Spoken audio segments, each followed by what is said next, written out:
கர்த்தர் நாமம் என் புகலிடமே, கருத்தோடு துதித்திடுவேன்.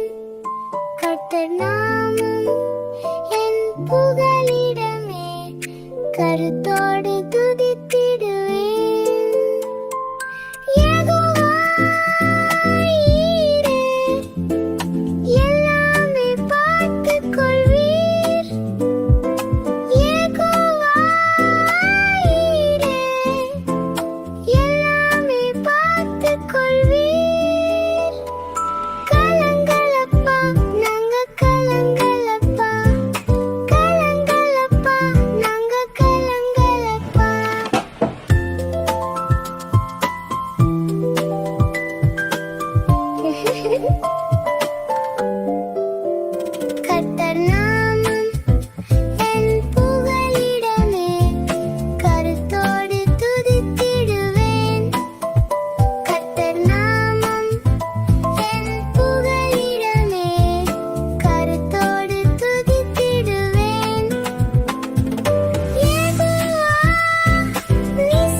Praise the Lord, குட்டீஸ்.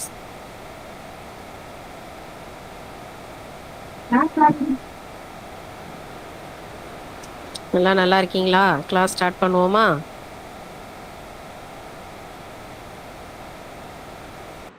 நல்லா இருக்கும். எல்லாரும் பைபிள்ல ஒரு சங்கீதம் படிச்சுட்டு குட்டி ப்ரேயர் பண்ணிட்டு அப்படியே ஸ்டார்ட் பண்ணுவோம். பைபிள் எடுத்துக்கோங்க. சங்கீதம் 146.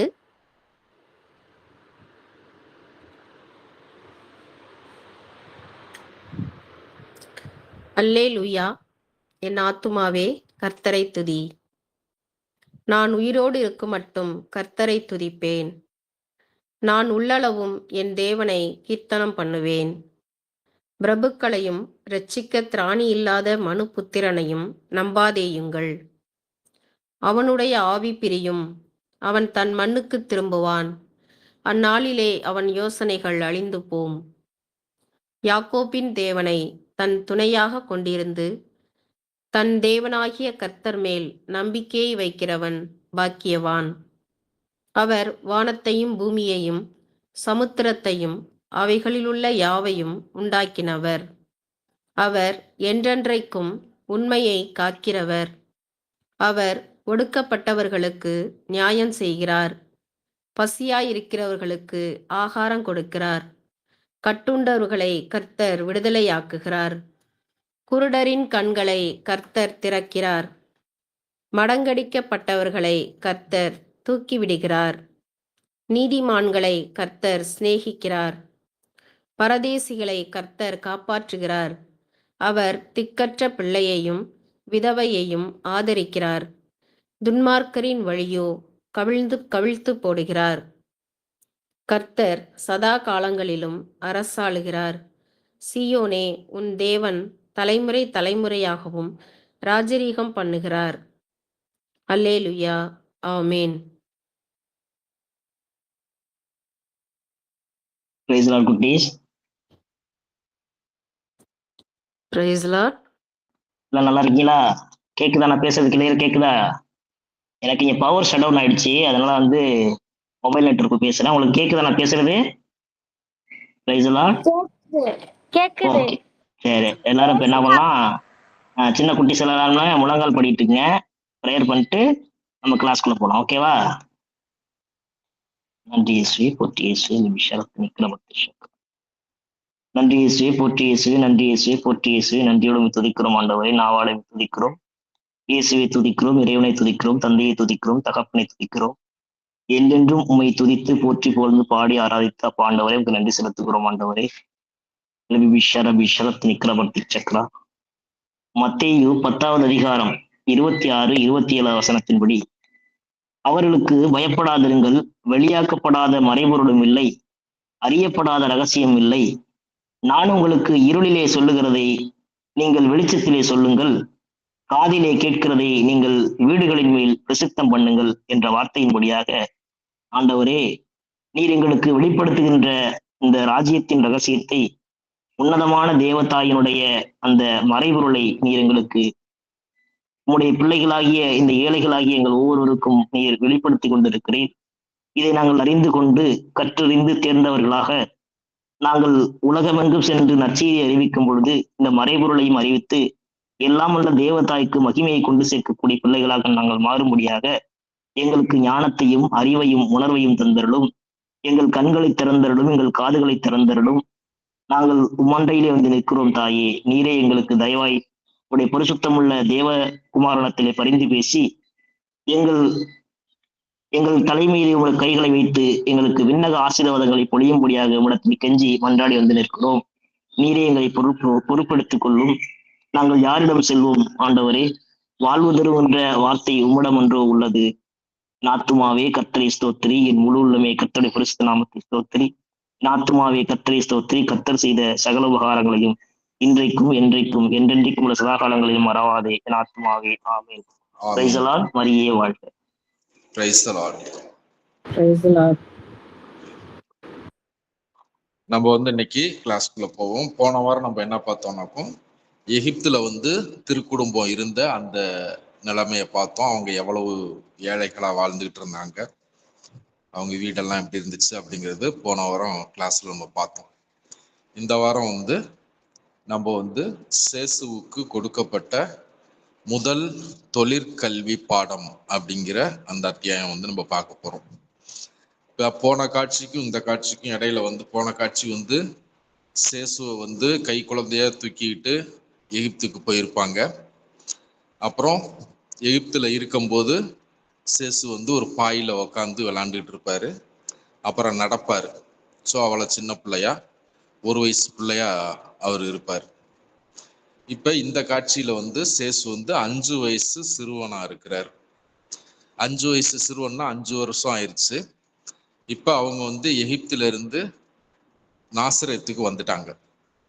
அவங்க அங்கிருந்து இடம்பெயர்ந்து வந்தது அது வந்து காட்சிகள்ல இல்லை. அடுத்த காட்சி டைரக்டா நமக்கு வந்து நாசரேத்துல அவங்களோட வீட்டுல இருக்கிற காட்சி. இப்ப 5 வயசு பையனா இருக்கிறாரு சேசு. ஸோ அந்த காட்சி தான் வந்து நம்ம இன்னைக்கு பார்க்க போறோம். அவர் 5 வயசு பையனா வந்து இருக்கிறாரு. நல்லா வந்து பொன்னிறம் மேனி, உடம்பு வந்து நல்ல சேப்பு கலரா நல்லா இருக்கிறாரு. அதே மாதிரி அவரோட அந்த தலைமுடி சுருள் சுருளா, அதே மாதிரி சுருட்ட முடியா தான் இருக்கு. நல்ல சுருட்ட முடியா கோல்டன் கலர்ல இருக்கு. அந்த குட்டி சேசு வந்து அந்த 5 வயசு பையன் சேசு வந்து ப்ளூ கலர்ல ஒரு அங்கி போட்டிருக்கிறார். இளநீல கலர்ல ஒரு அங்கி தச்சு மாதாமா போட்டு விட்டுருக்குறாங்க. அது வந்து கணுக்கால் வரைக்கும் இருக்கு. ஃபுல்லா பாதம் வரைக்கும் இல்லாம கணுக்கால் வரைக்கும் இருக்கு. இந்த கணுக்கால் வரைக்கும் உள்ளதெல்லாம் வந்து என்னன்னா சின்ன பிள்ளைங்களுக்கு வந்து ஓடி விளையாடுறதுக்கு ஃப்ரீயா இருக்கும், டிஸ்டர்ப் பண்ணாம. ஏன்னா யூதர்கள் வந்து அந்த அங்கி போடுற பழக்கம் உள்ளவங்க. அதே மாதிரி யூதர்கள் வேலை செய்யும் போது போட்டிருக்க அங்கியும் கணுக்கால் வரைக்கும் தான் இருக்கும். அப்பதான் வந்து வேலை செய்யறதுக்கு டிஸ்டர்பன்ஸ் இல்லாம இருக்கும். எப்ப அவங்க கணுக்கால் வரைக்கும் அங்கி போடுவாங்கன்னா அவங்க தேவாலயத்துக்கு போகும்போது அல்லது திருமணத்துக்கு போகும்போது அந்த மாதிரி நிகழ்ச்சிகள்ல அவங்க முழு அங்கி போடுவாங்க. மற்ற வேலைக்கு போகும்போதோ சிறுவர்களுக்கோ வந்து ஓடி விளையாடுற சிறுவர்களுக்கோ கணுக்கால் வரைக்கும் தான் இருக்கும் அவங்களோட அங்கிகள். அது மாதிரி கணுக்கால் வரைக்கும் இருக்கிற ஒரு அங்கி ப்ளூ கலர்ல போட்டுக்கிட்டு அந்த சேசு வந்து அவங்க நாசரேத்துல இருக்கிற சேசு வந்து பிறக்கிறதுக்கு முன்னாடி மாதாமாவுக்கு வந்து அந்த தூதர் வந்து மங்கள வார்த்தை ஜபம் சொன்ன அந்த வீடு. ஸோ அந்த வீட்டுக்கு வந்துட்டாங்க. இப்ப அந்த வீட்டுல வந்து காய்கறி தோட்டம் இருக்கும். அந்த வீடுல ஏற்கனவே அது எப்படி அமைப்பு இருந்துச்சு இதெல்லாம் ஏற்கனவே காட்சிகள்ல நம்ம பார்த்துருக்குறோம். ஸோ அதுல வந்து ஒரு காய்கறி தோட்டம் ஒன்று இருக்கும். அந்த தோட்டத்துல மண்ணுல வந்து அந்த மண்ணு விளையாட்டு வந்து ஒரு விளையாட்டு விளையாண்டுட்டு இருக்கிறாரு இந்த 5 வயசு பையன். என்ன விளையாட்டு அவர் விளையாடுறாரு அப்படின்னாக்கும், மண்ணை வந்து குமிச்சு வச்சு ஒரு சின்ன குன்று மாதிரி ஒன்று செய்யறாரு. மண்ணை குமிச்சு வச்சு அந்த குன்று செஞ்சு, ஒரு குன்றுங்கனாக்கோ ஒரு சின்ன சைஸ் மலை ஹில், அதை வந்து இவர் சின்னதா செய்யறாரு. செஞ்சு ஹில்ஸ்னா மலைன்னா அதுல வந்து மரங்கள் இருக்கும்ல, அதுக்காக என்ன பண்றாரு, செடி கொடிகள்ல இருக்கிற அந்த சின்ன சின்ன கொப்பு உடைச்சு கொண்டாந்து அதுல குத்தி குத்தி நட்டு வைக்கிறாரு. அதான் மரம் வச்சுட்டு அந்த ஹில்ஸுக்கு கீழே வந்து ஒரு ஏரி வந்து உருவாக்குறதுக்கு ஆசைப்படுறாரு. அதனால என்ன பண்றாரு, பக்கத்துல போயிட்டு ஒரு உடஞ்சு போன ஒரு பானை ஓடு இருக்கு, மண்பானையோட உடஞ்சு போன மண்பானையோட அடிப்பாகம், அதை எடுத்துட்டு வந்து அந்த ஹில்ஸுக்கு அவர் உருவாக்குன அந்த சின்ன குன்றுக்கு அடியில கீழே வந்து மண்ணுக்குள்ள அதையும் புதைக்கிறாரு. புதைச்சு இப்போ அடுத்தது வந்து அதுக்கு வந்து இது ஏரின்னா தண்ணி இருக்கும்ல, அதனால என்ன பண்றாரு, பக்கத்துல வந்து ஒரு தொட்டி இருக்கு, தொட்டியில தண்ணி இருக்கு. அந்த தொட்டி வந்து இது துணி துவைக்கிறதுக்காக உள்ள ஒரு தண்ணி தொட்டி. அது தண்ணி தொட்டி பக்கத்துல துணி துவைக்கிற கல் இருக்கும், அந்த துணி துவைக்கிறதுக்காக உள்ள தண்ணி தொட்டி அது. அதுல போய் தண்ணி வந்து ஒரு ஒரு குவளை ஒன்று எடுத்து அதுல மொண்டு கொண்டு வந்து இதுல ஊத்துறாரு. அப்போ வந்து என்ன ஆயிடுது, அந்த கை முழுக்கை சட்டை அங்கி அது, அந்த அங்கி அவர் தண்ணி மொண்டாந்து கொடுக்கும்போது கையெல்லாம் ஃபுல்லா தண்ணியில நனைஞ்சிருது. அந்த சட்டையோட அங்கி கையெல்லாம் ஃபுல்லா நனைஞ்சிருது. அப்புறம் அங்கியில மேலெல்லாம் சிந்திருது. கொண்டாந்து தண்ணி ஊத்துறாரு. தண்ணி ஊத்திட்டு பார்த்தாக்கும் அந்த அந்த பானை ஓடு வந்து கீழே தெறிப்பு விட்ட ஓடு, அதனால தண்ணி எல்லாம் போயிடுது. ட்ரை ஆயிருது. ட்ரை ஆனது என்னன்னா தண்ணி ஊற்றணும், தண்ணியை காணுமேன்னு ஆச்சரியமா பார்த்துக்கிட்டு இருக்கிறாரு. அப்போ வந்து வீட்டு வாசல்ல சூசேப்பர் இதெல்லாம் நின்று பார்த்து சிரிச்சுக்கிட்டு இருக்கிறாரு. சூசேப்பர் சிரிச்சுட்டு ஒன்று அவர் ஒன்று திரும்பி சூசேப்பரை பார்க்குறாரு. பார்த்துட்டு உடனே 2 கையையும் தூக்கிட்டு சூசேப்பர்கிட்ட ஓடுறாரு. சின்ன பிள்ளைங்க எல்லாம் அப்பாவெல்லாம் பார்த்துட்டாக்க இப்படி தூக்க சொல்லி ஓடுங்க கையை தூக்கிக்கிட்டு, அது மாதிரி அவர்கிட்ட ஓடுறாரு. ஓடுனதும் சூசேப்பர் வந்து அப்போ அவரு வேலை செய்கிற ட்ரெஸ் தான் போட்டிருக்கிறாரு. அவர் வேலை செய்கிற ட்ரெஸ் வந்து எப்பயுமே ஒரு ஒரு மரக்கலரில் ஒரு ப்ரௌன் கலரில் இருக்கும். ஏன்னா அவங்க ஆசாரி வேலைக்கு வந்து அழுக்கு பஞ்சாலாம் தெரியாதது மாதிரி அது மாதிரி ஒரு ப்ரௌன் கலர் ட்ரெஸ் தான் எப்பயும் சூசேப்பர் போடுவார். அதுவுமே வந்து கணுக்கால் வரைக்கும் தான் இருக்கும். இவர் கையை தூக்கிட்டு ஓடியாரவும் டக்குன்னு என்ன பண்ணுறாரு, அவரோட அங்கி ஓரத்தை எடுத்து அந்த ஓரத்தில் வந்து அவர் கையில் இருக்க மண்ணெல்லாம் துடைக்கிறாரு. மண்ணெல்லாம் தொடச்சிட்டு அந்த கையை வந்து முத்தம் கொடுக்குறாரு சூசேப்பர். அப்புறம் இவர் சொல்றாரு, சூசேப்பர் சொல்றாரு, என்ன என்ன செஞ்சுட்டு இருக்கேன்னதும் உடனே பயங்கரமா வந்து ஆர்வமா அவர் என்ன விளையாட்டு விளையாண்டுட்டு இருந்தேன் அப்படிங்கிறத அவங்க அப்பாவுக்கு சூசேப்பருக்கு வந்து எக்ஸ்பிளைன் பண்றாரு. இது வந்து ஜனசரேத் ஏரி, அது ஜனசரேத் ஏரி மாதிரி ஒரு ஏரியை உருவாக்குறதுக்கு நான் விரும்பினேன் அப்படின்னு சொல்றாரு. இதுல இருந்து என்ன தெரியுதுன்னா அவங்க பேரண்ட்ஸ் வந்து அந்த ஜனசரேத் ஏரி அப்படிங்கிற ஏரியை பத்தி அந்த சின்ன பிள்ளைக்கு சொல்லி இருந்திருக்கிறாங்க. அல்லது எப்பயாவது கூட்டிட்டு போய் கூட காமிச்சிருந்திருக்கலாம். அதே மாதிரி அந்த ஊரை பத்தி, அந்த ஊரை சுத்தி இருக்க பக்கத்து ஊர்களை பத்தி இதெல்லாம் வந்து அவங்க சொல்லியிருக்கிறாங்க. ஸோ அவர் வந்து சூசேப்பர் கூட்டிட்டு வந்து அவர் என்ன விளையாட்டு விளையாண்டாரு அப்படிங்கிறத வந்து சூசேப்பருக்கு எக்ஸ்பிளைன் பண்றாரு.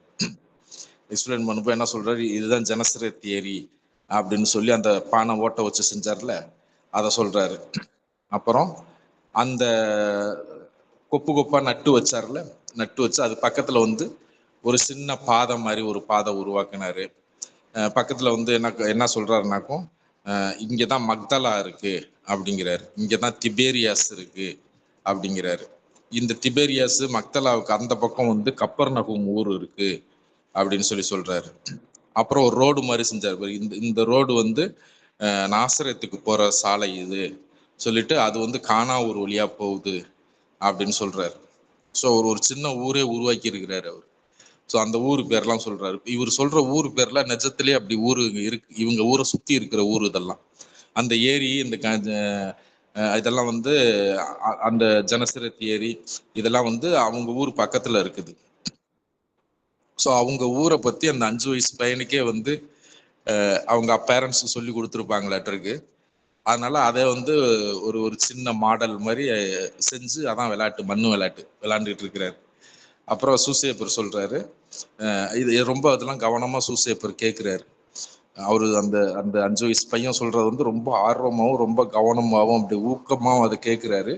கேட்டுட்டு என்ன சொல்றாருனாக்கும், இந்த ஏரி வந்து இப்படி செஞ்சாக்கு இது உடஞ்சிரும், நிஜமாலவே ஒரு ஏரி மாதிரியே வந்து நம்ம செய்வோம், உனக்கு வந்து நாளைக்கு வந்து நான் வந்து உட்டுல செஞ்சு தரேன், மரத்துல வந்து செஞ்சு தரேன், அதுல மரத்துல வந்து செஞ்சு அதுல வந்து தார் பூசிட்டோம்னாக்கும் அப்புறம் தண்ணி ஊத்துனாக்க தண்ணி வெளியில போகாது அப்படின்னு சொல்றாரு. சொல்லிட்டு அதுக்கப்புறம் வந்து இந்த ஏரியில வந்து எனக்கு வந்து நல்ல ஏரி செஞ்சு அதுல வந்து படகெல்லாம் விடணும், அந்த படகு விட்டு அப்பதான் வந்து அங்கிருந்து நம்ம வந்து அந்த பக்கம் போகலாம், படகுல போகலாம் அப்படின்னு சொல்றாரு. அப்போ வந்து அந்த அவரு வந்து அவரோட படகு வந்து இலை, மரத்து இலை தான் வந்து அந்த தண்ணியில விட்டு அப்படியே நவுந்து போறதுதான் படகு. அப்ப சூசேப்பர் சொல்றா, உனக்கு நெஜ படகே வந்து நான் உட்டுல செஞ்சு தரேன் அப்படின்னு சொல்றாரு. உடனே பயங்கர ஆர்வம் ஆயிடுறாரு.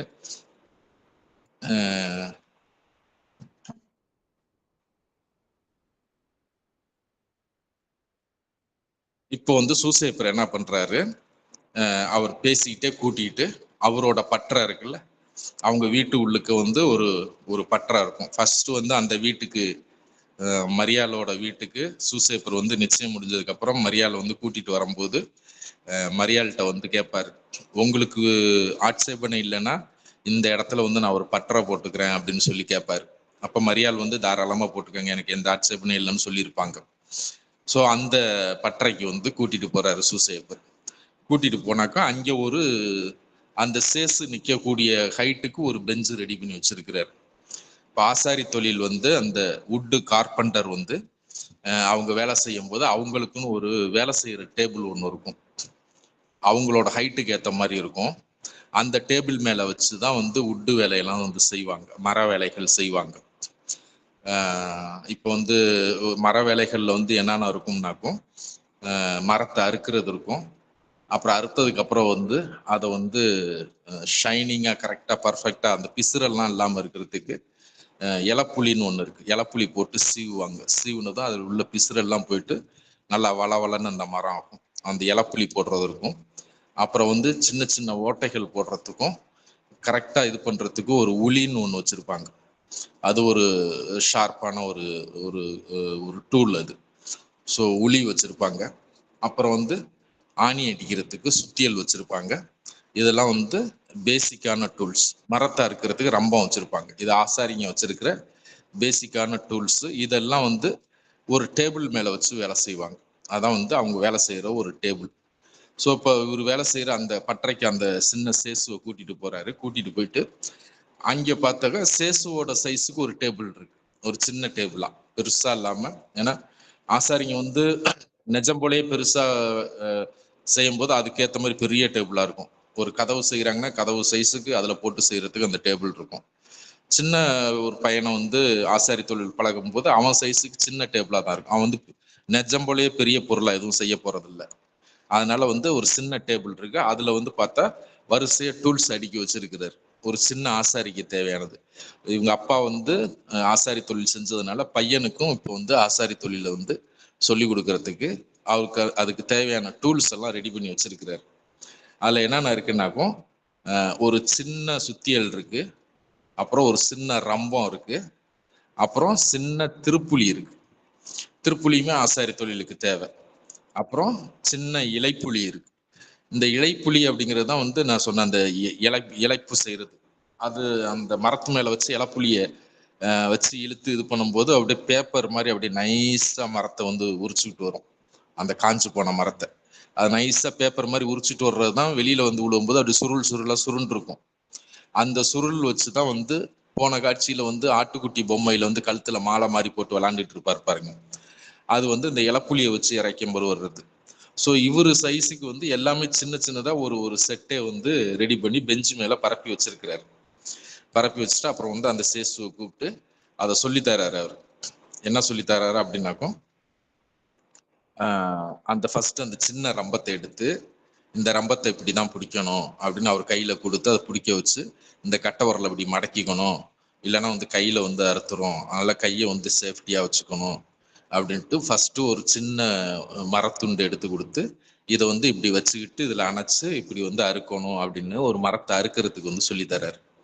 சொல்லித்தரவும் சேசு வந்து அது பண்ணி ரொம்ப உற்சாகமா என்ன பண்றாரு, உதட்டெல்லாம் அப்படியே இறுக்கமா இது பண்ணிட்டு உதட்டை பிதுக்கிட்டு முகத்தை வந்து இறுக்கமா வச்சுக்கிட்டு பயங்கர இதா வந்து ஆர்வமா வந்து அறுக்கிறாரு. அறுத்துட்டு அதுக்கப்புறம் நம்ம இலப்புளி எடுத்து இலப்புளி இலை வந்து அந்த அறுத்ததை வந்து கோணமா அறுத்துட்டாரு. கோணமா அறுத்ததை வந்து அதை சரி பண்றது இலப்புளியை வச்சு சமப்படுத்துறாரு. நம்ம இலப்புளியை வச்சு சரிப்படுத்தினாலும் இன்னும் சரியாகலை.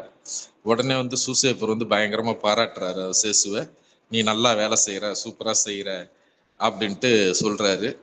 சொல்லவும் மாதா வந்து இவங்களுக்கு பின்னாடி வந்து நின்று பார்த்துட்டு, ஏன்னா அவங்களோட அந்த பட்டறை வந்து மாதாவோட கிச்சன் பக்கத்துல தான் இருக்கும். அந்த பட்டறையிலேருந்து இந்த பக்கம் வந்தா மாதாவோட வீட்டில் உள்ள அந்த கிச்சன் வந்துடும். ஸோ அவங்க கிச்சன்ல இருந்து வந்து இவங்க ரெண்டு பேருக்கு பின்னாடி நின்று பார்த்துக்கிட்டு இருக்கிறாங்க. மாதா வந்து ஸ்மைல் பண்றாங்க அந்த சேசு செய்யற அந்த வேலையை பார்த்துட்டு. உடனே சேசு திரும்பி மாதாவை பார்த்துடுறாரு. பார்த்ததும் அவரு டக்குன்னு அவரு அந்த செஞ்ச அந்த மரத்துண்டை எடுத்துக்கிட்டு மாதாட்ட ஓடுறாரு. ஓடி போய் அதை காமிக்கிறாரு, இந்த மாதிரி நான் செஞ்சிருக்கிறேன் அப்படின்னா. மாதா வந்து குனிஞ்சு அதை பார்த்துட்டு மாதாவும் ஆச்சரியமா பாக்குறாங்க. பார்த்து அவர் சொல்றதெல்லாம் அப்படியே வந்து பயங்கர ஆர்வமா கேட்குறாங்க. கேட்டுட்டு மாதாவை குனிஞ்சு சேசுக்கு வந்து முத்தம் கொடுக்குறாங்க. அப்புறம் அவர் வந்து அந்த ரொம்ப சீரியஸா அந்த வேலையை செஞ்சதுனால முகத்துல வந்து கொஞ்சம் அப்படியே துளி துளியா வேர்த்திருக்கு. உடனே மாதா வந்து அந்த வேர்வையும் தொடச்சு விடுறாங்க. அப்ப சேசு சொல்றாரு மாதாட்ட, நீங்க வந்து உக்காந்து வேலை செய்யறதுக்கு நான் வந்து உங்களுக்கு ஒரு சின்ன பலகைக்கட்டை செஞ்சு தரேன் அப்படின்னு சொல்றாரு. ஆக்சுவலா வந்து பலகைக்கட்டை அப்படிங்கிறது வந்து பெண்கள் வந்து ஊருங்கள்லாம் வந்து கிராமப்புறங்கள்லாம் வீடுங்கள்லாம் உக்காந்து வேலை செய்யறதுக்கு ஒரு சின்ன ஸ்டூல் மாதிரி இருக்கும். உங்க அப்பா அம்மாட்ட வந்து சின்ன பிள்ளைங்க பலகக்கட்டை அப்படின்னா என்னன்னு தெரியலன்னா அது எப்படி இருக்கும் என்னன்னு கேட்டு தெரிஞ்சுக்கங்க. அதை வந்து என்ன சொல்லுவாங்கன்னாக்கும் மனைன்னு சொல்லுவாங்க, சிறு மனை அப்படின்னு சொல்லுவாங்க. சில ஊருங்கள்ல வந்து பலகக்கட்டை அப்படின்னு சொல்லுவாங்க. அது மாதிரி மாதாவுக்கு வந்து நீங்க உட்காந்து வேலை செய்யறதுக்கு நான் ஒண்ணு செஞ்சு தரேன் அப்படின்னு வந்து அந்த சின்ன சேசு சொல்றாரு. சொல்லவும் வந்து மாதா வந்து ஸ்மைல் பண்றாங்க, சிரிக்கிறாங்க. இது வந்து சேசுவோட அந்த அந்த சின்ன குடும்பம் அப்படியே அங்கே கூடி இருக்குது. மாதா, சூசேப்பர், சேசு. சேசு வந்து சூசேப்பர்கிட்ட ஃபர்ஸ்ட் தொழிற்கல்வி பாடத்தை வந்து கத்துக்கிறார். இது வந்து இந்த காட்சி வந்து இதோட முடியுது. முடிஞ்சதும் அதுக்கப்புறம் வந்து ஆண்டவர் இயேசு வந்து பேச ஆரம்பிக்கிறார். ஸோ முக்கியமானது வந்து அந்த ஆண்டவர் பேசுறதுல தான். இந்த காட்சி வந்து இன்னைக்கு காட்சி சின்னது தான். விளாண்டுக்கிட்டு இருந்த மண்ணு விளையாட்டு விளாண்டுக்கிட்டு இருந்த பிள்ளைக்கு வந்து எல்லாம் ரெடி பண்ணி வச்சுட்டு வந்து அவங்க அப்பா சூசேப்பர் வந்து கூட்டிட்டு வந்து ரொம்ப பக்குவமா ரொம்ப அழகா தொழிற்கல்வி சொல்லி கொடுக்குறாரு. அவரும் ரொம்ப ஆர்வமா வந்து அந்த வேலையை வந்து ரொம்ப ஆர்வமா செய்யறாரு.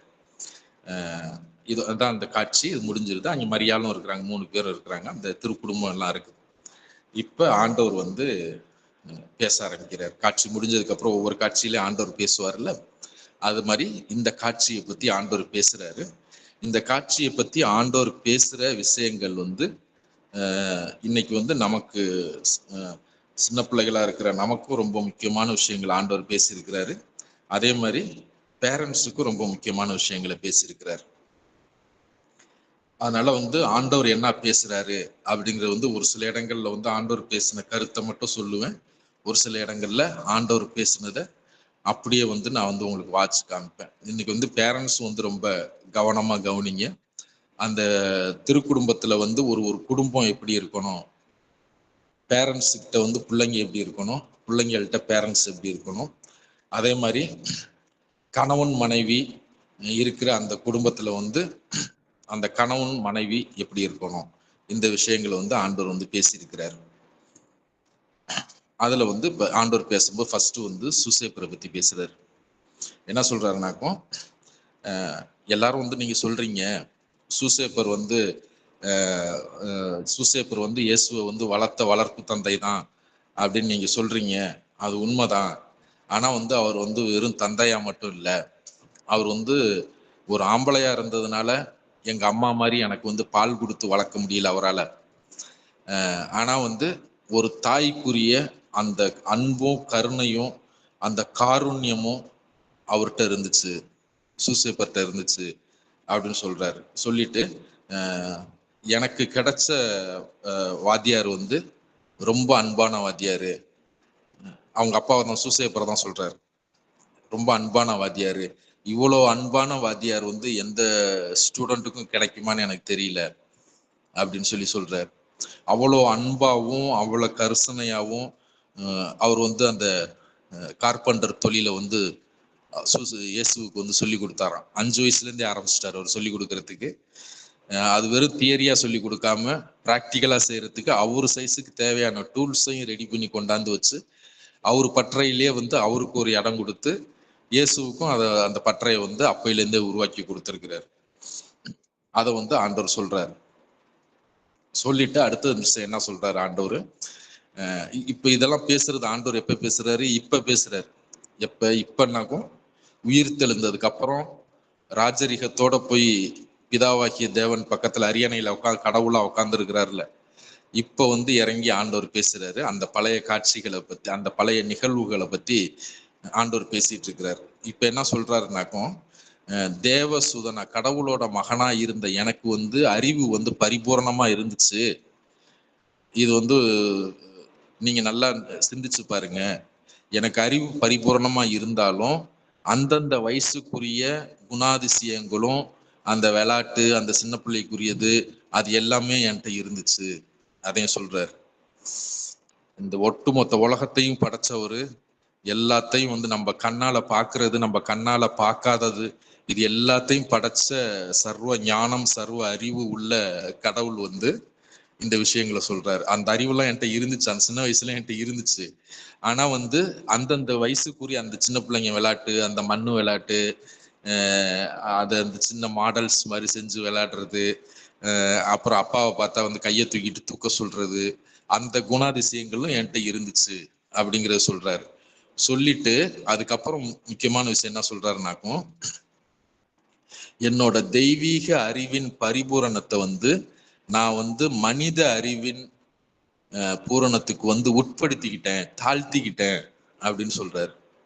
ஒரு மனிதன் எனக்கு கத்துத்தரட்டும் அப்படின்ட்டு என்னோட பரிபூரண அறிவை வந்து நான் வந்து தாழ்த்திக்கிட்டு ஒரு மனுஷன்கிட்ட வந்து எனக்கு வந்து ஒரு ஆசிரியரா இருந்து சொல்லி கொடு அப்படின்னு நான் வந்து தாழ்த்திக்கிட்டேன். இந்த தாழ்ச்சி வந்து ரொம்ப முக்கியம் அப்படின்னு சொல்றாரு. சொல்லிட்டு மேலும் என்ன சொல்றாருனாக்கும், எனக்கு வந்து தொழில் கல்வி மட்டும் இல்லாம வாழ்க்கைக்கு தேவையான கருத்துக்களையும் என்னோட இளம் மனசுக்கு வந்து ஊட்டி ஊட்டி வளர்த்த அந்த நீதிமானுக்கு வந்து அதன் பலன் எதுவுமே குறையாம முழு பலனும் போய் சேர்ந்துச்சு அப்படிங்கிறாரு.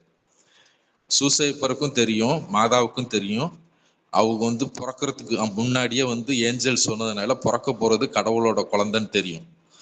பிறந்ததுல இருந்து இவங்க வளர்த்து எடுத்திருக்காங்க. 5 வயசு ஆயிருச்சு. இப்ப வரைக்கும் தெரியும் இது கடவுளோட குழந்தை, இது கடவுள்னு அவங்களுக்கு தெரியும். கடவுள் வந்து மனுஷ அவதாரம் எடுத்து வந்திருக்கிறாருன்னு தெரியும், நல்லா அவங்களுக்கு தெரியும். ரொம்ப பயபக்தியோட தான் வந்து அவரை வந்து வளர்த்து எடுத்துட்டு இருக்கிறாங்க. அப்ப அவர் சின்ன வயசுல மித்த மனித பிள்ளைகள் மாதிரியே வந்து விளையாட்டுத்தனம், சின்ன பிள்ளைத்தனம் எல்லாம் பண்ணும்போது இவங்க வந்து பக்குவமா எல்லாம் சொல்லி கொடுத்து இந்த உலகத்துக்கு தேவையான அறிவையும் சொல்லி தராங்க, அதே மாதிரி உழைப்பையும் சொல்லி தராங்க. இவர் கடவுள், இவருக்கு இதெல்லாம் தெரியும் அப்படிங்கிறதும் உங்களுக்கு தெரியும். இருந்தாலும் அந்த சின்ன பிள்ளை மாதிரி அது அந்த பிள்ளை வளர்ந்து வரும்போது அதெல்லாம் சொல்லி தராங்க. அப்ப வந்து அதுக்குரிய பலனை வந்து பேரு பலனை வந்து அந்த நீதிமான் இழக்கவில்லை அப்படின்ட்டு ஆண்டவர் வந்து சொல்றாரு. இன்னொன்னு என்ன சொல்றாருன்னா, இப்ப வந்து நான் மோட்சத்துல இருக்கும் போதும் நான் வந்து சூசேப்பர் பக்கத்துல இருக்கும்போது அந்த அவர் பக்கத்துல இருக்கும்போது இருந்த அந்த மகிழ்ச்சிகரமான நேரங்களை வந்து என்னால மறக்க முடியல அப்படிங்கிறாரு. சூசேப்பர் கூட இருக்கிறது அவருக்கு அவ்வளவு சந்தோஷமா இருக்கு. எந்த வளர்ந்து வர்ற பிள்ளைங்களுக்குமே அப்பா அம்மா ரெண்டு பேரையுமே ரொம்ப பிடிக்கும். இதுல அம்மா கூடவே சின்ன பிள்ளைங்க இருக்கும். அப்பா வெளியில போயிட்டு வரும்போது ஏதோ ரொம்ப நாள் கழிச்சு பாக்குற மாதிரி, ஒரு நாள் வேலைக்கு போயிட்டு சாயங்காலம் வரும்போது ரொம்ப நாள் கழிச்சு பாக்குற மாதிரி அவ்வளோ ஒரு சந்தோஷமா அப்பாட்ட ஓடி ஏறி, இதுதான் எல்லா பிள்ளைங்களும் பண்ணும், இதை தான் இயேசு கிறிஸ்துவும் வந்து சின்ன பிள்ளையில பண்ணியிருக்கிறாரு. அது அவருக்கு ரொம்ப சந்தோஷமா இருக்குமா. இப்ப நான் பரலோகத்துல இருக்கும் போதும் அந்த சந்தோஷமான நிகழ்வுகளை என்னால மறக்க முடியலங்கிறாரு. இருக்கிறதுலயே வந்து சந்தோஷமான இடம் வந்து பரலோகம்தான். பரலோகத்துல இப்ப போய் எல்லாத்தையும் ஜெயிச்சுட்டு வெற்றி வீரரா ஆண்டவர் உக்காந்து இருக்கிறாரு. இது சொல்றாரு, பரலோகத்துல இருக்கும் போது கூட வந்து இந்த சந்தோஷமான நிகழ்ச்சி, சூசேப்பர் பக்கத்துல நான் கழித்த அந்த சந்தோஷமான மகிழ்ச்சிகரமான நேரங்களை வந்து என்னால மறக்க முடியல அப்படின்ட்டு சொல்றாரு. சொல்லிட்டு சூசேப்பர் வந்து எனக்கு வந்து உழைப்பை வந்து ஒரு விளையாட்டு மாதிரியே சொல்லி கொடுத்தாரு அப்படிங்கிறாரு. அது வந்து எனக்கு வந்து ஒரு சோர்வா தெரியல, அது வந்து கடினமா எனக்கு தெரியல. அவ்வளவு ஒரு அருமையான ஆசிரியர் அவரு.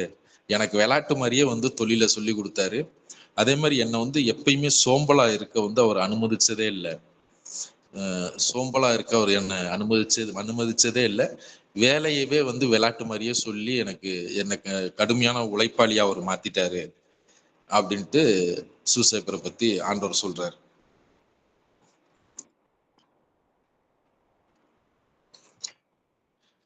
அப்புறம் குடும்பத்தை பத்தி பேச ஆரம்பிக்கிறார். இப்ப வந்து சூசேப்பரை பத்தி ஒரு அப்பா மகன் உறவை பத்தி, அவங்களுக்கு இருந்த அன்பை பத்தி, அவங்க 2 பேரும் எவ்வளவு சந்தோஷமா இருந்தாங்க அப்பாவும் பையனும் அப்படிங்கிறத பத்தி பேசிட்டு இப்ப குடும்பத்தை பத்தி பேச ஆரம்பிக்கிறார். குடும்பத்தை வந்து பேசும்போது என்ன சொல்றாருனாக்கும், ஒவ்வொரு குடும்பத்துக்குமே குடும்ப தலைவன் வந்து அந்த குடும்ப தலைவன் அந்த அதிகாரம் வந்து குடும்ப தலைவன்கிட்ட தான் இருக்கு. இதே இதுதான் எங்க குடும்பத்துல இருந்துச்சு. சூசேப்பர் தான் குடும்ப தலைவரா இருந்தாரு. குடும்ப தலைவனுக்குரிய எந்த ஒரு அதிகாரமும் சூசேப்பருக்கு வந்து குறையல, எல்லா அதிகாரமும் அவர்கிட்ட இருந்துச்சு. கடவுளோட தாயாகிய என்னுடைய தாய் அந்த அதிகாரத்துக்கு ரொம்ப வணக்கத்தோட பணிஞ்சு இருந்தாங்க அப்படின்னு சொல்றாரு. ஒரு குடும்ப தலைவன்னா குடும்ப தலைவனுக்குரிய அதிகாரம் இருக்கும். அந்த அதிகாரத்துக்குள்ள வந்து கடவுளின் தாயாகிய பதியுமாகிய மாதா மிகுந்த வணக்கத்தோட அந்த அதிகாரத்துக்கு உள்ள தன்னை உட்படுத்திக்கிட்டாங்க. இதுதான் என்னோட தாயோட தாழ்ச்சி. ஏன்னா வந்து அவங்க வந்து கடவுளுக்கே தாய். அவங்க ஆனா வந்து ஒரு வளர்ப்பு தந்தையா இருக்கிற ஒரு மனிதனோட அதிகாரத்துக்குள்ள வந்து தன்னை வந்து கீழ்ப்படுத்திக்கிட்டாங்க அப்படிங்கிற விஷயத்த அவர் சொல்றாரு. இந்த இடத்துல எக்ஸ்ட்ரா நான் ஒண்ணு இந்த புக்ல இல்லாத வெளியில இருந்து ஒரு நீதிமானா இருந்த ஒரு ஊழியக்காரர் சொன்ன ஒரு விஷயத்தை இந்த இடத்துல நான் உங்களுக்கு ஆட் பண்ணி சொல்றேன். என்னன்னா, மாதா வந்து சூசேப்பருக்கு வந்து சாப்பாடு போடும்போது முட்டி போட்டு தான் சாப்பாடு போடுவாங்களாமா. இது வந்து அந்த கடவுளோட ஊழியக்காரரா இருந்த அந்த அந்த மனிதன் சொன்ன விஷயங்கள். அவர் வந்து காட்சியில பார்த்தாரா இல்ல வேற ஏதோ லிட்ரேச்சர்ல அதை படிச்சாரான்னு தெரியல. ஏன்னா இப்ப ஆண்டவர் வந்து இந்த வார்த்தையை சொல்றதுனால அதோட சேர்த்து இதை நான் உங்களுக்கு சொல்றேன், இது மனசுல வச்சுக்கோங்க. அவங்க கடவுளுக்கே தாய். அவர் வந்து சேசு கிறிஸ்து வந்து சின்ன பிள்ளையா இருந்து வளர்ந்து வரும்போது அவர் வந்து நிறைய புதுமைகள்லாம் செய்ய ஆரம்பிச்சிட்டாரு. அதெல்லாம் பைபிள்ல இல்லை. 30 வயசுக்கு அப்புறம் தான் வந்து அதுக்கப்புறம் இயேசுவை காமிப்பாங்க பைபிள்ல. நமக்கு வந்து அவர் குழந்தையா பிறக்கிறது வந்து பைபிள்ல இருக்கும். அதுக்கப்புறம் 30 வயசுல தான் வந்து காமிப்பாங்க. 30 to 33 அந்த 3 வருஷத்து பணிகள் தான் நமக்கு பைபிள்ல இருக்கும். ஸோ அந்த இன்பிட்வீன் காலங்கள்ல வந்து மரியாள் கூடயும் சூசேப்பர் கூட அவர் வீட்டில் தான் இருந்திருக்கிறாரு. அதுல வந்து நிறைய புதுமைகள் அற்புதங்கள் வந்து இயேசு வழியா வந்து நடக்கிறது உண்டு, நிறைய நடந்திருக்குது. அதுலயே அவங்களுக்கு தெரியும் இவர் கடவுள் மனிதாவதாரம் எடுத்த கடவுளுங்கிறது அவங்களுக்கு லைவாவே அவங்க பார்க்க ஆரம்பிச்சிட்டாங்க. அப்படி லைவாவே பார்க்கிறவங்களுக்கு வந்து மரியாளுக்கு வந்து தெரியும் நம்ம வந்து கடவுளின் தாய் அப்படிங்கிறது. அப்படி கடவுளின் தாயா இருந்தாலும் ஆனா அவங்க வந்து அதுக்கான எந்த ஒரு அட்வான்டேஜுமே எடுக்கல. கடவுள் வந்து மோய்சன் வழியா சட்டங்கள் கொடுத்திருக்கிறாரு. அந்த சட்டங்கள்ல இன்னுமே நமக்கு பைபிள்ல பழைய ஏற்பாட்டுல இருக்கு. அதுல வந்து மனைவி வந்து கணவனுக்கு வந்து கீழ்ப்படிந்து இருக்கணும், குடும்பத்தோட அதிகாரம் வந்து கணவன் கையில இருக்கு அப்படிங்கிற விஷயங்கள்லாம் வந்து மரியாளுக்கு தெரியும். மரியாள் மாதிரி வந்து வேதம் தெரிஞ்சால் இஸ்ரேல்லே இல்லை, மொத்த இஸ்ராயல்லையுமே இல்லை. பெரிய பெரிய வேத பாரகர்கள், பெரிய தலைமை குருக்கள் அவங்களெல்லாம் விட மிக அருமையா வந்து அந்த வேதங்கள் வந்து யூதர்களோட வேதங்கள் வந்து மரியாளுக்கு வந்து தெரியும். மரியாள் அளவுக்கு வேதம் தெரிஞ்ச ஒரு மனிதன் இஸ்ராயல்லே கிடையாது. ஸோ அப்பேற்பட்ட அந்த மரியாள் வந்து கணவனுக்கோட அதிகாரத்துக்குள்ள தன்னை வந்து விருப்பத்தோட வந்து கீழ்ப்படுத்திக்கிட்டாங்க அப்படின்ட்டு ஆண்டவர் இங்க சொல்றாரு. ஸோ அந்த ஊழியக்காரர் சொன்னது அதுதான். மரியாள் வந்து சூசேப்பருக்கு எப்ப சாப்பாடு போட்டாலும் முட்டி போட்டு தான் சாப்பாடு பரிமாறுவாங்களாம். அவ்வளோ ஒரு தாழ்ச்சி, அவ்வளோ ஒரு அன்பு. ஆனா அவங்க வந்து மகிழ்ச்சியா தான் இருந்திருக்கிறாங்க. ஒரு அடிமை மாதிரி கிடையாது, அவங்க ஒரு கணவனுக்கு கீழே அடிமை மாதிரி கிடையாது. ஆனா வந்து அந்த பாசம், அந்த அன்பு, கடவுள் கட்டளை எல்லாம் கலந்து அப்படி வந்து நடந்திருக்குது. இப்ப திருப்பி சூசேப்பரை பத்தி ஆண்டவர் பேசுறாரு. மரியாளும் நானும் நாங்க 2 பேரும் வந்து அந்த குடும்ப தலைவரோட அதிகாரத்துக்கு வந்து எங்களை நாங்க தாழ்ச்சியாக்கி உட்படுத்திக்கிட்டோம். ஆனாலும் சூசேப்பர் வந்து எப்பயுமே அந்த அதிகாரத்தை வந்து துர்ப்பிரயோகம் செஞ்சதே இல்லை அப்படிங்கிறார். இப்போ ஒருத்தவங்க கையில வந்து ஒரு பவர் கொடுக்குறாங்க, ஆட்சி அதிகாரம் ஏதோ ஒரு பவர், ஒரு அத்தாரிட்டி கொடுக்குறாங்கன்னா அதை வந்து தனக்கு கீழே இருக்கவங்களுக்கு மேல அந்த அதிகாரத்தை காமிச்சு அதை வந்து தவறா காமிச்சு அவங்கள வந்து கஷ்டப்படுத்துற மாதிரியோ இதெல்லாம் வந்து துஷ்பிரயோகம் பண்றது, அந்த அதிகாரத்தை வந்து மிஸ்யூஸ் பண்றது. அந்த மாதிரி சூசேப்பர் ஒருபோதும் அந்த அதிகாரத்தை வந்து மிஸ்யூஸ் பண்ணதே இல்லை அப்படிங்கிறாரு. அதுக்கு பதில் அவர் என்ன பண்ணுவாராமா, சூசேப்பர் அதுக்கு தன்னோட அதிகாரத்தை வந்து எப்பயுமே மரியாள்கிட்ட காமிச்சது இல்லை, தன்னோட வளர்ப்பு பிள்ளையாகிய சேசுகிட்டே அவர் அதிகாரத்தை காமிச்சது இல்லை. அதுக்கும் பதில் அவர் என்ன பண்ணியிருக்கிறாருன்னு சூசேப்பர் சொல்றாரு. அவரோட மணவாளி வந்து, மணவாளினா யாரு, அவரோட மணவாளிங்கிறது சாதாரண மொழியில் சொன்னா மனைவி அப்படின்னு சொல்லலாம். சூசேப்பரோட மனைவி அப்படிங்கிற பொசிஷன்ல இப்ப யார் இருக்கா அந்த குடும்பத்துல, மரியாள். இவர் எப்ப பார்த்தாலும் வந்து ஆலோசனைக்காரரா தான் தன்னோட மணவாளியை வந்து யூஸ் பண்ணாராம். அவருக்கு வந்து சூசேப்பரோட மணவாளி வந்து அவருக்கு வந்து இனிய ஆலோசகரா இருந்தாரு. எல்லாத்துக்குமே கவுன்சிலிங் கேட்கறது, எல்லாத்துக்குமே ஒரு ஐடியா கேட்கறது. ஏன்னா மரியாள் சொன்னாக்கும் அது ரொம்ப பர்ஃபெக்டா ரொம்ப கரெக்டா இருக்கும். அந்த மரியாள் வந்து ஞானத்தால நிறைஞ்சிருந்தாங்க அப்படிங்கிறது சூசேப்பருக்கு நல்லா தெரிஞ்சிருக்கு. அதனால அவர் வந்து ஏதாவது முடிவெடுக்க கஷ்டப்படும் போது, ஏதாவது குழப்பமா இருக்கும்போது, இல்லைன்னா மனசு இதா இருக்கும்போது தன்னோட மனவாளிகிட்ட தான் வந்து ஆலோசனை கேட்டு ஒரு சிறந்த ஆலோசகரா, இனிய ஆலோசகரா வந்து தன்னோட மனவாளியை வந்து சூசேப்பர் வச்சிருந்தாராம். அதனால அந்த குடும்பத்துல வந்து ஒருத்தருக்கு ஒருத்தரோட அன்பு வந்து பின்னி பிணைஞ்சிருந்துச்சு அப்படின்னு சொல்றாரு. இதெல்லாம் வந்து இயேசுவே வந்து தன்னோட தாயை பத்தியும் தன்னோட வளர்ப்பு தந்தையான சூசேப்பரை பத்தியும் இயேசுவே கொடுக்குற சர்டிபிகேட். இதெல்லாம் அவங்க 2 பேரோட அன்பு வந்து ஒரு மரத்தை வந்து பின்னி பிணைஞ்சு இருக்கிற கொடி மாதிரி அவங்க 2 பேரோட அன்பும் என்ன பின்னி பிணைஞ்சிருந்துச்சுங்கிறாரு. அந்த அன்புக்கு காரணத்தையும் அவர் சொல்றாரு. அங்க வந்து சேசுவை தான் சென்டரா வச்சு அந்த குடும்பம், அந்த அன்பு எல்லாத்துக்கும் காரணம் வந்து சேசு தான். ஸோ அந்த சேசுவை வந்து அவங்களோட 2 பேரோட அன்பு வந்து பின்னி ஒரு மரத்தை பின்னி பிணைஞ்சிருக்கிற மாதிரி பின்னி பிணைஞ்சிருந்துச்சு. அதனால ஒரு ஸ்ட்ராங்கான மரத்துல பாதுகாப்பா இருக்கிற ஒரு மலரை போல வந்து நான் வந்து ரொம்ப பாதுகாப்பா வளர்ந்து வந்துகிட்டு இருந்தேன் அந்த வயசுல அப்படிங்கிறத ஆண்டவர் இப்ப சொல்றாரு. அப்புறம் இன்னொரு பெரிய ரகசியத்தை ஒண்ணு வந்து ஆண்டவர் சொல்றாரு.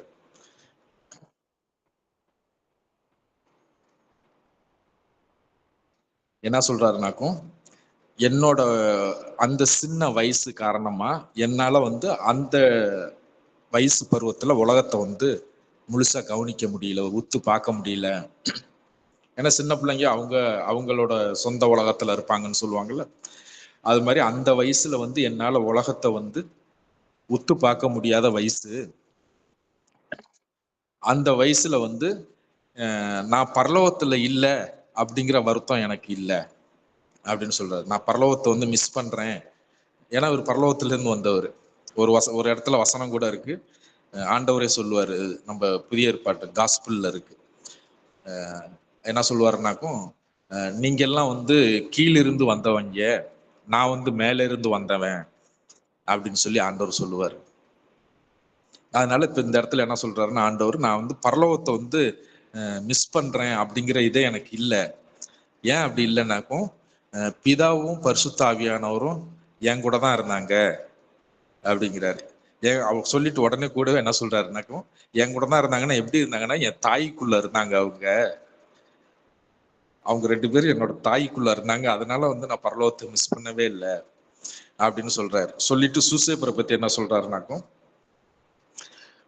பரலோகத்துல வந்து நிறைய வானதூதர்கள் இருக்கிறாங்க, ஏஞ்சல்ஸ் இருக்கிறாங்க, கெருபீன்கள் இருக்கிறாங்க. இவங்களுக்கெல்லாம் வந்து என்ன வேலைன்னாக்கும், பிதாவாகிய என்னோட தகப்பன் அவரோட சித்தத்தை நிறைவேற்றுறது மட்டும்தான் அவங்களுக்கு முழு விருப்பமா இருந்துச்சு. அதனால எனி டைம் அவங்க வந்து ஒவ்வொரு நொடிக்கு நொடி வந்து பிதாவாகிய தேவனோட விருப்பத்தை நிறைவேற்றணும், அவரோட சித்தத்தை நிறைவேற்றணும், அது மட்டும்தான் அவங்களோட முழுதா இருந்துச்சு. பரலோகத்துல இருக்கிற ஏஞ்சல்ஸ் அப்படிதான் இருக்கிறாங்க. அதுல வந்து இதான் அவர் சொன்ன ஒரு ரகசியம் அப்படிங்கிறது. அந்த சம்மனசுகள்ல ஒரு சம்மனசு மாம்சம் எடுத்திருந்தார் என்று நான் கூறுவேன், அது சூசையப்பரே அப்படிங்கிறார். அதை சொல்லிட்டு அதுக்கப்புறம் வந்து செராபின்களை பத்தி சொல்றார். செராபின்கள் எப்பயுமே வந்து பிதாவாகிய தேவனை நேசிச்சுக்கிட்டே இருப்பாங்க. அவரை நேசிக்கிறது மட்டும்தான் அவங்களோட வேலை, அவரோட விருப்பத்தை நிறைவேற்றுறது மட்டும்தான் ஒரு வேலை. அந்த மாதிரி ஒரு தூதர் வந்து மாம்சம் உருவெடுத்து மனித உருவெடுத்து வந்திருக்கிறார் அப்படின்னு நான் கருதுகிறேன், அவரே சூசையப்பர் அப்படின்ட்டு இப்ப இருக்கிற ஆண்டவர் பேசுறாரு.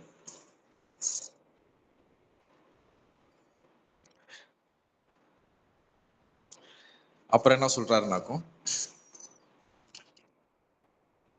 பாட போதனை, அதாவது பாட போதனை இல்லாமலே வந்து சூசேப்பர் என்ன வந்து ஒரு சிறந்த தொழிலாளியா மாத்தினாரு. தியரி சொல்லி தர மாட்டார், தியரி சொல்லி தரம் டைரக்டா பிராக்டிக்கல் தானா.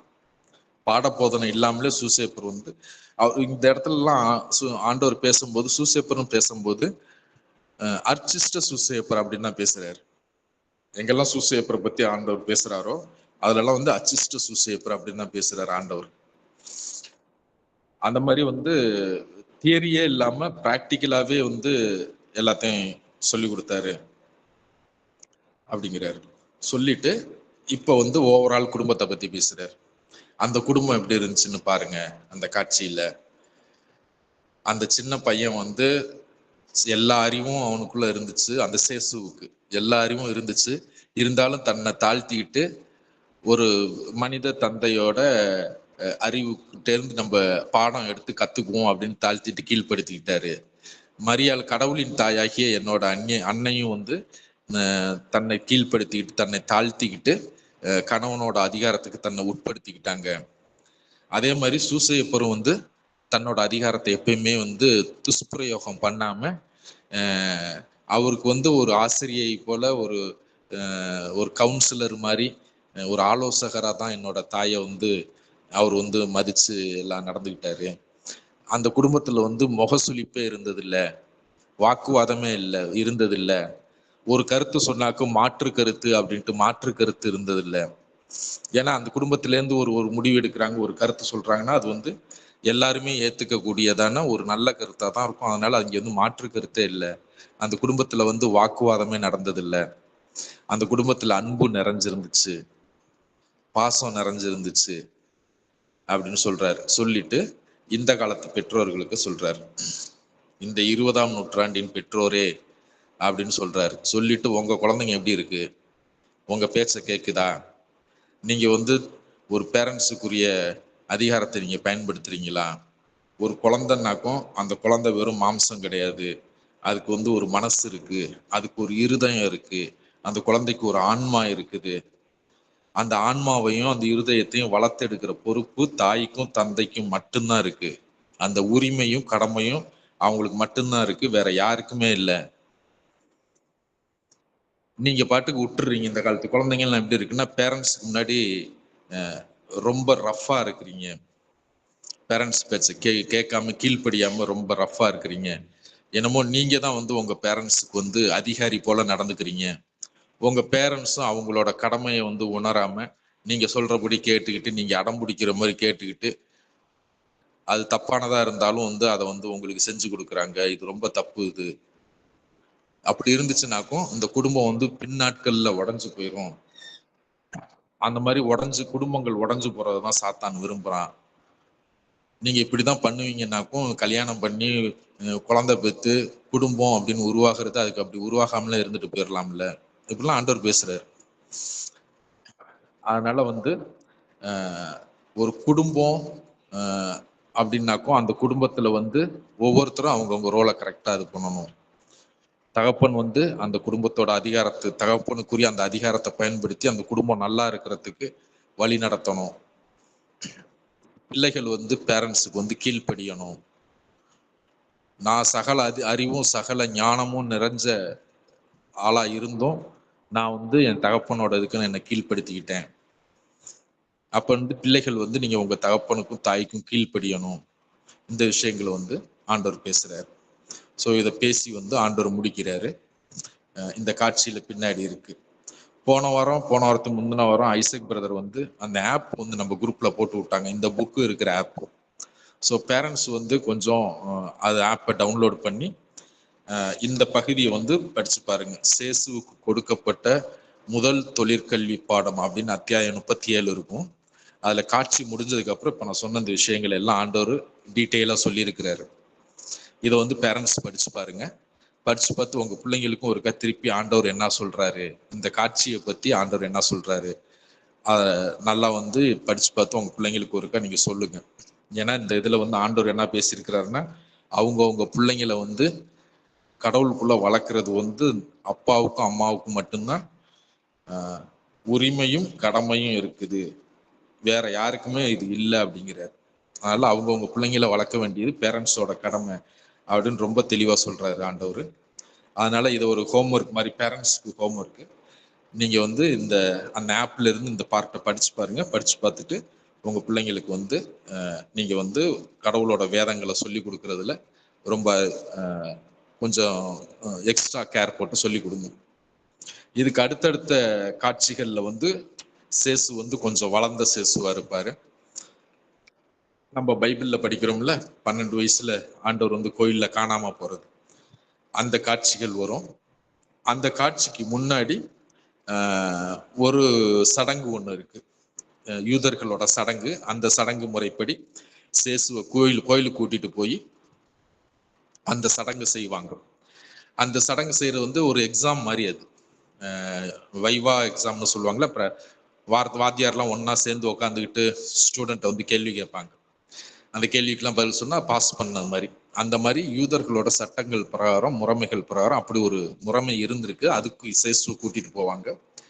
அங்க வந்து அவரு அவங்க கேட்கிற கேள்விக்கெல்லாம் இவர் பதில் சொல்றதை பார்த்து அந்த உட்கார்ந்து இருக்கிற அந்த குருக்கள் எல்லாம் பயங்கரமா ஆச்சரியப்பட்டு போயிடுவாங்க.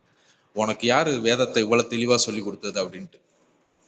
அப்ப சூசேப்பர் வந்து அந்த கூட்டத்துல அந்த அந்த வைவா ரூம்ல கடைசியில மூளையில நிப்பாரு, கார்னர்ல, குழந்தைய கொண்டு போய் அந்த வாத்தியார் முன்னாடி விட்டுட்டு, உனக்கு இந்த மாதிரி இவ்வளவு அருமையா வேதத்தை சொல்லி கொடுத்தவங்க உங்க தகப்பன் வந்து ரொம்ப அறிவாளி அப்படின்னு சொல்லுவாங்க. சூசேப்பர் சிரிச்சுக்கிட்டே தலை குனிஞ்சிருவாரு. அந்த காட்சி வரப்போ அதை நீங்க பாப்பீங்க. அது ஏன்னாக்க இதெல்லாம் சொல்லி கொடுத்த வந்து மாதா. ஒரு தாய் வந்து அவ்வளவு நுணுக்கமா வந்து ஃபுல் பைபிளையுமே, பழைய ஏற்பாடு தான், அப்ப ஃபுல் இதையுமே வந்து அவ்வளவு அருமையா சொல்லி கொடுத்து, அது வெளியில உள்ள அர்த்தம் என்ன, அது உள்ளுக்கு உள்ள அர்த்தம் என்ன, எல்லாத்தையும் அவ்வளவு அருமையா சொல்லி கொடுத்து வச்சிருப்பாங்க. 12 வயசுல அந்த பையன் பயங்கர ஆச்சரியப்படுத்துவான் அந்த ஆசிரியர்கள்லாம். அந்த குட்டி சேசு, 12 வயசு சேசு. இதையா அந்த காட்சி வருதுன்னு இப்ப சொல்றேன்னா, இது வந்து பேரண்ட்ஸோட கடமை. பிள்ளைங்களுக்கு இதை சொல்லி கொடுக்கணும், பைபிளை பத்தி, பைபிள்ல உள்ள விஷயங்களை அப்படிங்கிறதுக்காக சொல்றேன். ஸோ இன்னைக்கு காட்சியும் ஆண்டவர் பேசின நிகழ்ச்சிகளும் அந்த கிளாஸ் இன்னைக்கு முடிஞ்சது. இல்லை ஏதாவது டவுட் இருந்தா கேளுங்க. அப்படி டவுட் இல்லைனாக்கும் ரோசியமா ப்ரேயர் பண்ணி முடிச்சிருவாங்க. Price the Lord. மரியே வாழ்க. எனக்கு ஒரு டவுட் இருக்கு. கேளுப்பா. அச்சிஷ்ட சூசேப்பர்னு கடவுள் பேசும்போது சொன்னார்ல, அச்சிஷ்டனா என்ன அர்த்தம்? புனித அப்படின்னு அர்த்தம். புனிதமானவர் அப்படின்னு அர்த்தம். புனித சூசேப்பர் அப்படின்னு அர்த்தம். Price the Lord. Price the Lord.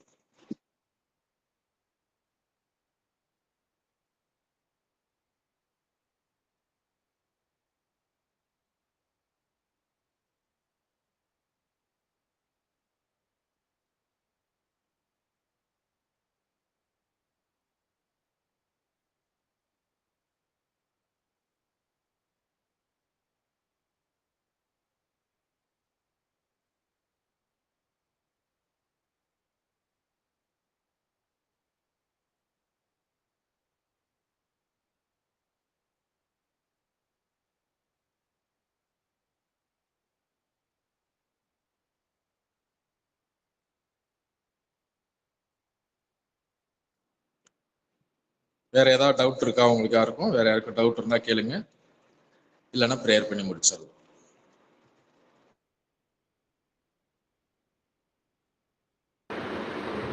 வேற யாருக்கும் டவுட் இருக்காப்பா?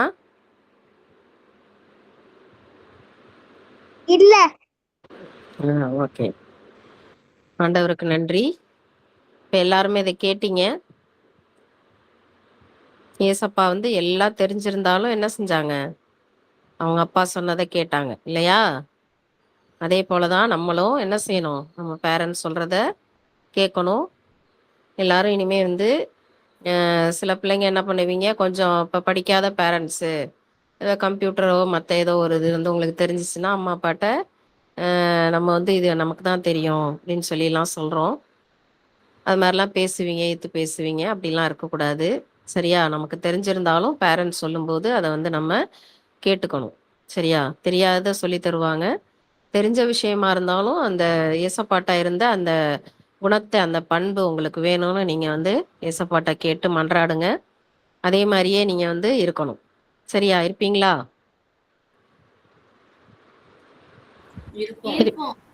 Very good. ஆண்டவருக்கு நன்றி.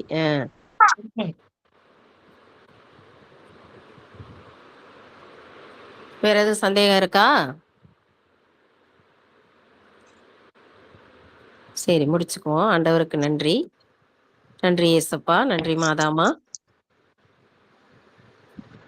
பரிசுத்த தாயே, எங்கள் ஆண்டவளே, ஏசப்பா, இதோ உடைய அந்த குணலட்சணமாகிய அந்த கீழ்ப்படிதலையும் அந்த தாழ்ச்சியையும் எங்கள் ஒவ்வொருவருக்கும் தர வேண்டுமாய் இடத்திலே இறைஞ்சி மன்றாடுகிறோம் தகப்பனே. இதோ சிறு பிள்ளைகளாகிய நாங்கள் ஒவ்வொருவரும் உம்மை பற்றி அறிந்து கொள்ளவும் உமது சத்தியத்தை தெரிந்து கொள்ளவும் அதன்படியே நடக்கவும் எங்களுக்கு கிருபை செய்தருளும். பரிசுத்த தாயே, இதோ தாழ்ச்சி என்னும் அந்த கனியை எங்கள் ஒவ்வொருவருக்கும் தாரும் தான்னையே. அருள் நிறைந்த மரியே வாழ்க, கர்த்தர் உம்முடனே, பெண்களுக்குள் ஆசீர்வதிக்கப்பட்டவர் நீரே.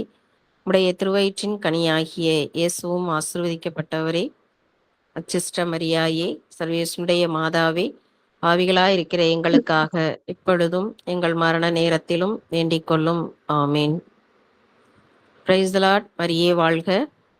Praise the Lord, மரியே வாழ்க. Praise the Lord. Praise the Lord, மரியே வாழ்க. Praise the Lord, மரியே வாழ்க. Praise the Lord, மரியே வாழ்க. Praise the Lord, மரியே Praise வாழ்க. the Lord, மரியே வாழ்க. Praise the Lord, மரியே வாழ்க. Praise the Lord, மரியே வாழ்க.